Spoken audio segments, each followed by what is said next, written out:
knowledge is power, provided that you use it, because knowledge that isn't used is useless. If knowledge is power, then learning is a superpower.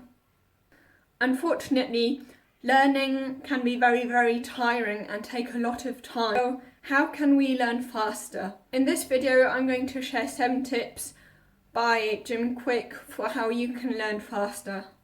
And we're going to go by his acronym, Be Fast. So B stands for believe. Only if you feel confident and you believe in yourself can you take action, and only then when you get action do you get results, and those results will then increase your confidence, and this positive feedback loop will be reinforced more and more. Since you can't change the results, you then have to either change the actions you take or your belief around it. And when it comes to belief, you need to have a growth mindset opposed to a fixed mindset.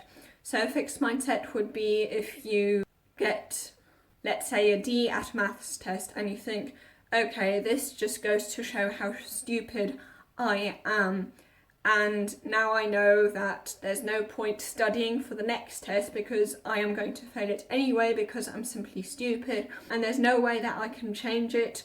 I'm simply stupid, that's the way I am. Whereas if you have a growth mindset, getting a D in a maths test will simply mean that you haven't practiced enough for the test. You'll think, okay, I haven't practiced enough. And in this case, you will be more likely to learn harder for the next test because you know that you simply have to prepare more and that it hasn't got anything to do with your ability or only little. And of course, you're only going to change something if you actually believe that it can be changed, so if you've got a growth mindset. And a fixed mindset would be, for example, saying, I have or I don't have self-discipline or a good memory. Whereas a growth mindset would be, this sounds kind of weird, but I do memory or discipline, because you think that it's a skill that you can actually learn, that you can do, that you can practice. And then the next letter, E, stands for exercise. So there was this study on mice, and these mice were split into 2 groups. The only difference was that some mice were just in a cage without a race wheel, whereas in the other cage they did have one. And it turned out that in the cage where they did have a race wheel, so where the mice could actually kind of exercise, had more new neurons than the other group. And in another study, they simply told people to go for a brisk walk 3 days a week, and it turned out that their hippocampus actually got bigger, and the hippocampus is the brain region for memory and learning and all that stuff. Okay, and then the first letter of fast, so forget. So if we're talking about learning and remembering things, why the heck would we use forget?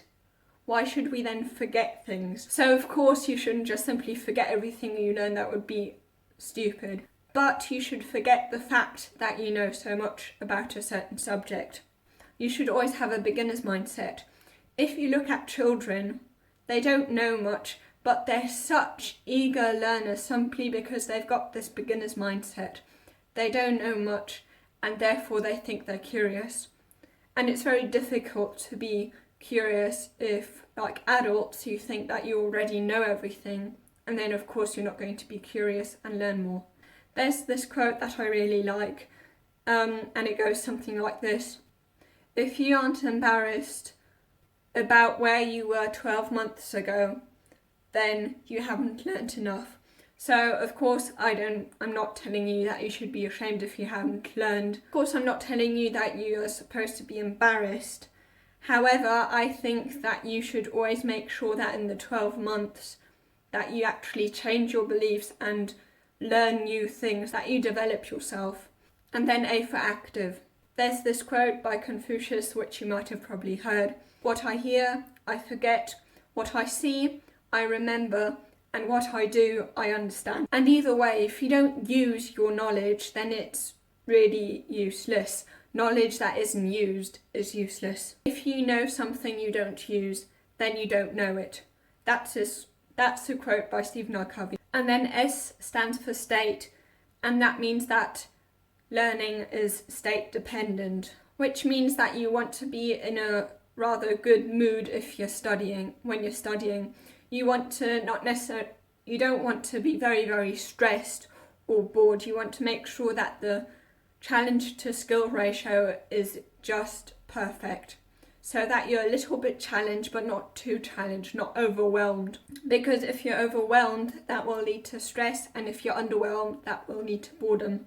And if your skill to challenge ratio is right, that, by the way, is a trigger for flow, and flow is the state in which you can accomplish a lot and in which you can learn very, very well. By the way, I've got a video on that if you want to see it. I'll link it down in the description below. And then T would stand for teach. If you can't explain something simply, that means you haven't understood it well. There's this Feynman technique that Thomas Frank talks about. So in this Feynman technique, you basically write something down about the topic that you want to learn in a way that's as simple as possible. And then after you've done that, you want to go over what you've written down and see where you maybe just used vague terms, or where it's not very clear what you're saying. So where you haven't really explained it too well, and also where you used terms that someone who is a beginner wouldn't understand. You also want to break those down, and only when you've done that have you actually understood the topic. As I said, I've got 7 tips today, but these only were 6. That is because I also got an additional one, so this one isn't from Jim Kwik's acronym. And that additional tip would be repetition. Repetition is the mother of skill. People are rewarded in public for what they practice for years in private. And that's why I would recommend that you summarise what you've learnt every single evening. The reason why I'd like you to do it in the evening is simply that right before we go to bed, 45 minutes before, in that time, your brain is more capable of actually learning. During sleep, these memories will then be consolidated. If you learn something right before you go to sleep, then during your sleep, you will actually store this information much better. If you're interested in learning faster, you might also be interested in the best method of practicing of learning. If you're interested in that, I'll have a video here on the best method that there is for practicing any skill.